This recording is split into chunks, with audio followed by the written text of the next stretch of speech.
नमस्कार शेतकरी बंधूंनो, माझं नाव राहुल झोपळे. मी तालुका तंत्रज्ञान व्यवस्थापक आत्मा आपल्या कृषी विभाग मोखाडा या ठिकाणी कामाला आहे. आज आपण या ठिकाणी जमलोय. आपल्या इथं आज सगळे शेतकरी कुठले आहेत, नैसर्गिक शेतीच्या गटातले आणि जुन्या परंपरागत कृषी विकास योजना सेंद्रिय शेती याच्यातले पण काही शेतकरी आता जवळजवळचेच गाव आहेत. म्हणून आपण आज या ठिकाणी सगळ्यांसाठी आपण बीडी कंपोस्टचा बेड या खरीप हंगामा म्हणजे आपल्याला बेड लावायचे.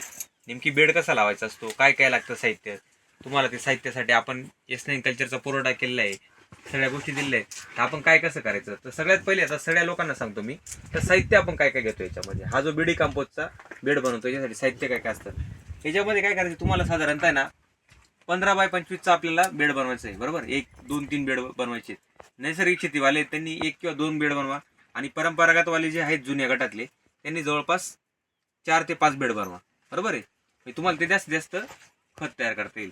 आता याच्यामध्ये आपलं साहित्य काय लागतं, साहित्य लक्षात ठेवा. तुमच्याकडे भाताचा पेंडा आहे, बरोबर आहे का, भाताचा पेंडा साधारणतः 2 ते 3 क्विंटल तुम्हाला भाताचा पेंडा लागेल. किती? 2 ते 3 क्विंटल.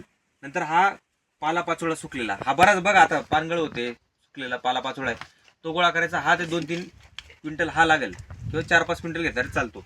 आणि हिरवा जो पाला आहे त्याच्यामध्ये जो तुम्हाला हिरवा भेटेल, उपलब्ध होईल, त्याच्यात बांधावरचं गवत जरी असलं हिरवं, आता उन्हाळा आहे म्हणून हिरवं गवत जास्त सापडून नाही राहिलं, पण हे जे तुम्ही आता खाली जे फांद्या वाढलेल्या आहेत झाडांच्या, हिरवा पाला तुम्ही तो पण 1-2 क्विंटल तो घेऊ शकता. हे काय झालं आपलं, याची ढीक करून घ्यायची याची. याला चांगलं ओल्या पाण्याने आदल्या दिवशी भिजून घ्यायचं. काय करायचं, भिजून घ्यायचं. आता आपण काय केलेलं आहे, आपल्याला याच्यासाठी 50 किलो शेण लागतं. किती? 50 किलो शेण. 50 किलो शेण लागतं, पाणी लागतं, हां बरोबर आहे. नंतर एक बादली लागते. हां, त्या बादलीमध्ये आपल्याला काय टाकायचंय, हे कल्चर टाकायचंय. हे दिसतं का सगळ्यांना? S9 कल्चर दिसतंय सगळ्यांना? हे S9 कल्चर आहे. हे S9 म्हणजे काय, याच्यात 9 प्रकारचे बॅक्टेरिया आहेत. बरोबर आहे, 9 प्रकारचे बॅक्टेरिया असतात. ते आपल्या जो कंपोस्टचा बेड बनवतो त्याला कुजवण्याचं जे काम करता, प्रक्रिया करता. आपण कसं दुधामध्ये जर दही टाकली चमच्याभर तर त्याचं काय होतं, परत दही तयार होतं का नाही सगळं, म्हणजे विरजनचं काम करतं थोडक्यात. आलं लक्षात? तर याच्यात 9 प्रकारचे बॅक्टेरिया असतात, म्हणून याला S9 कल्चर म्हणतात. हां, तर आपल्याला साहित्य काय काय लागतं ते मी तुम्हाला सांगितलं. सुरुवातीला आपण हे ढीक घेतले, एवढा याला भिजवायचं व्यवस्थित. शेण तुम्हाला 50 किलो देशी गाईचं शेण असलं अति उत्तम, नसेल तर 50% देशी गाईचं आणि 50% बैलाचं किंवा त्याचं चालू शकतं. हां, जर नसेलच तर पण देशी गाईचं शक्यतो वापरा. बरोबर आहे. आता आपण सुरुवातीला प्रोसिजर काय करू, टेप कुठे, टेप घ्या. आता 15 बाय 5चा करायचा आपल्याला. आता 2 बेड बनवायचे आपल्याला. 15 फूट लांब, 5 फूट रुंद. हे राग घ्या, 1 मिनिट मोकळे घ्या, तिकडे घ्या सर, काय प्रॉब्लेम घ्या सर. हां, बघून घ्या, सगळे दिसतंय सगळ्यांना. हां, हे म्हणजे अंदाज तुम्हाला येण्यासाठी. हां, आता 15 फूट लांब घ्या तुम्ही, थोडं इकडे सरकून घ्या.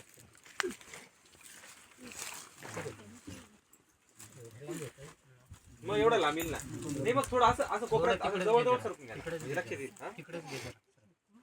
एक बाजूला बसा ना, म्हणजे तुम्हाला बेडचा अंदाज येईल असा. हा हा, असं एका बाजूला बसा सर. काय करा,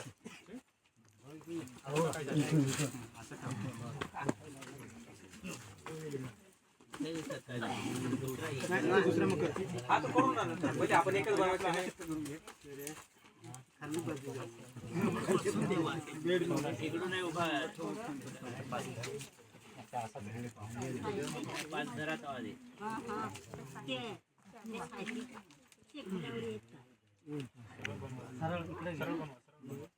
अजून दादा इकडे थोडी मार्किंग करून असं धरतो. थोडी मार्किंग काय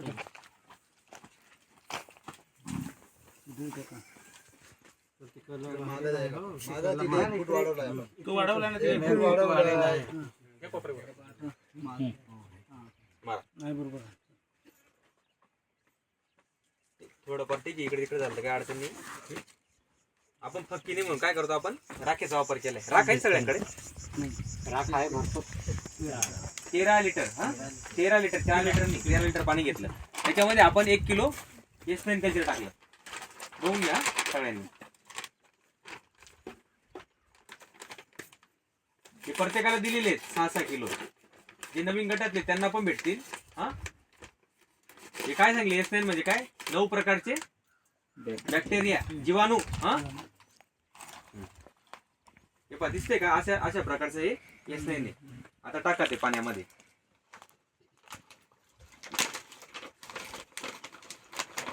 पूर्ण टाकायचं आणि ती पिशवी पण पाण्यामध्ये घोळून घ्यायची. म्हणजे काय होईल त्यातलं जे काही असेल राहिलेलं ते पण त्यात निघून जाईल.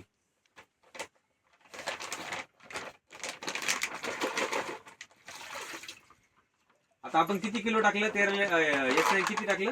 1 किलो. 1 किलो. किती लिटर पाण्यामध्ये? 13 लिटर. आता याला काय करायचं? चांगलं ढवळायचं. आता ढवळताना काय करायचं? याला भवरा पडला पाहिजे. भवरा म्हणजे आपल्या बघा नदीमध्ये पाण्यात कसा भवरा येतो त्या पद्धतीने भवरा पडला पाहिजे. जोरात. आता भवराच का पडला पाहिजे? त्याला कारण काय आहे? जोरात का फिरायला पाहिजे? उलटाय मारा. नाही असंच मार काय अडचण नाही. पाणी राहत तेवढंच. आता भवरा का केला पाहिजे? का त्याच्यामध्ये जे बॅक्टेरिया असतात ना बॅक्टेरिया ते जास्त ऍक्टिव्हेट होतात लवकर. हे दिसणार नाही डोळ्याला. आपल्या डोळ्याला ते जे सूक्ष्म बॅक्टेरिया आहेत ते दिसणार नाही. पण ते ऍक्टिव्हेट होण्यासाठी काय असतं का त्याला हलवलं ना जेवढं तर ते लवकर. आता हे साधारणतः आपण काय करायचं? एक 20 मिनिटाला हलवायचं आपल्याला. किती मिनिटं? म्हणजे 20 मिनिटं हलवलं तर मग काय होईल ते तसं अर्धा तास आहे पण आपण 20 मिनिटं त्याला हलवू. 50 किलो. आता असा एक मोठा टब घ्यायचा आणि त्याच्यामध्ये शेण टाकायचं. शेण घ्यायचं त्यामध्ये. शेण घ्या आणि त्यात पाणी टाकावं लागेल. हा त्याच्यावर पाणी शिंपडा पाहिजे. ते मारा ना मारा पाणी मारा त्याच्यावर. हा हे घ्या.